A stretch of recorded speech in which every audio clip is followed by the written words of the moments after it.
For those of you that think that gospel music has gone too far, Lil Poochie, what's that? I gotta go get it.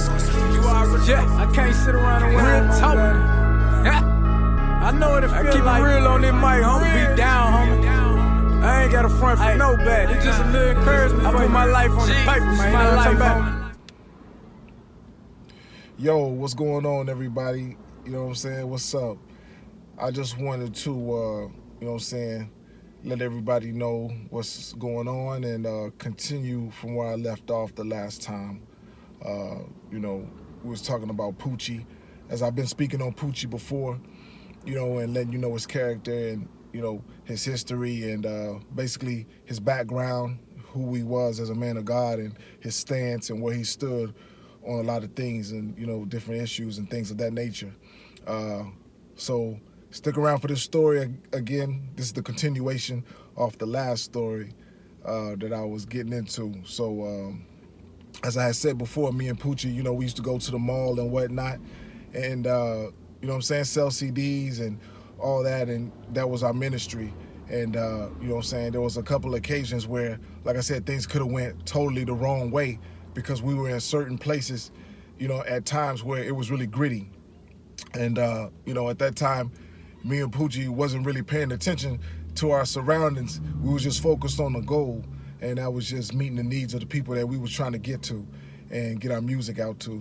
So, you know, one thing about Poochie, he always had this keen sense of discernment, and it was strong. Like, he knew something was wrong, and, you know, he would just let me know many a times that, hey man, something don't feel right. You know, something's up with this. It just look funny. So, you know, at the time when he would mention it, I wouldn't say much to him about it, but I knew that he was right. You know, I had that feeling that, hey, if he feels this, that something is wrong, then yeah, it's probably wrong. And many a times he was just always right. When it came to that conclusion and just trying to really, you know, see what was going on, he already knew what was up. Like, before it was exposed, he knew. So he was like this with people and just different situations. And if he knew something was funny or if he knew something just didn't feel right, then yeah, he would be quick to speak out about it and acknowledge it. So, you know, back to what I was saying, you know, this one time in particular, you know, me and Poochie are downtown and, you know, we selling CDs and we doing our thing, you know, and it's a crazy atmosphere, you know, and, you know, we were just out doing what we normally do, which is sell CDs, and had one of our dudes with us. And, you know, I take up my mom's vehicle that night, you know what I'm saying, and we driving through downtown, whatnot. We selling CDs, boom, boom, boom. And, you know, I start to see a vehicle that looks just like somebody that I knew. So as I approach the vehicle nearly cuts me off, and I slow down because I'm thinking the person that I passed by recognized me and was slowing down to acknowledge me. So I'm doing the same thing, but then they kind of back up in reverse, you know, and I'm hearing the screeching of the tires. So I sit there and I wait because I'm thinking it's somebody that I know. Next thing you know what I'm saying, these two dudes, they jump out and all I hear is click, click. And I'm like, oh shoot. So I'm stiff. Poochie's right beside me, you know, he's right there in the passenger seat. And, you know, these two dudes, you know, they look really, really angry, like something done happened. But at the same time, we're clueless because we on our job, we doing what we trying to do. And I can honestly tell you, you can hear a pin drop when this moment happens. So at this time, when that moment happens, I'm just sitting still, completely still, because I'm not really knowing what to make of the situation, and then trying to figure out, you know, if I react quickly, what's gonna happen, you know, because at this time our lives are in danger.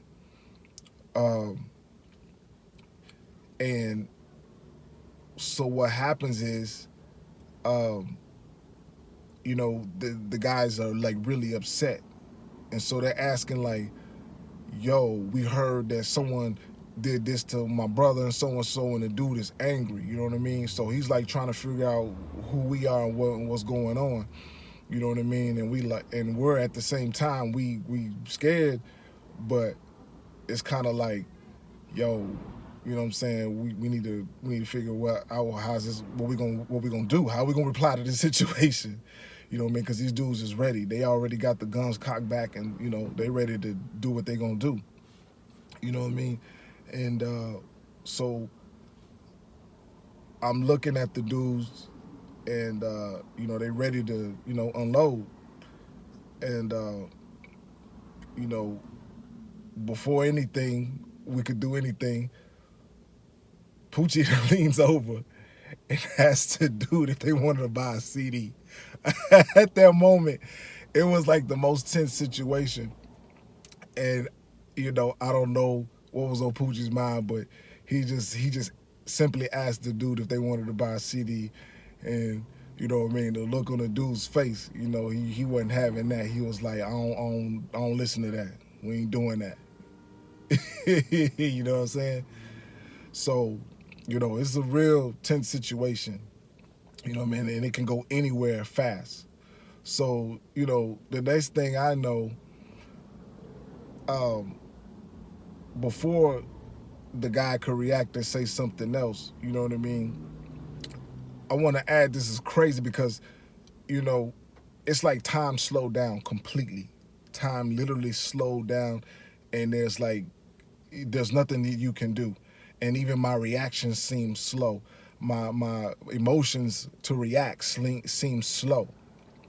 You know, and you know, at this moment, you know, life and death is kind of going through my mind, but not as much as I would think if it ever came to that point. You know, so at this moment, I'm thinking like, I'm not even thinking if I'm gonna go to heaven or hell. I'm not thinking none of that. I'm just thinking, man, I don't want to get shot. I don't want to feel that. I don't want to feel that bullet. I don't want to get shot. I don't even want to die. Like, I just couldn't imagine that this would be that moment, you know, and that it would go out like this. Like, I couldn't see it. I was trying my best to really not even think that way. And thank God I couldn't see it that way. Like, unfortunately, there's some people that get in these situations, they fall into that and they know that this is it. But I didn't feel that. And all I can tell you is that before I could react and say what I said, the Holy Spirit comes down over me and tells me that you're not gonna die. And it was just a peace in the most craziest and the most intense moment of my life. I felt the peace of God. And the way the voice came and the way that it spoke to me, it was so clear.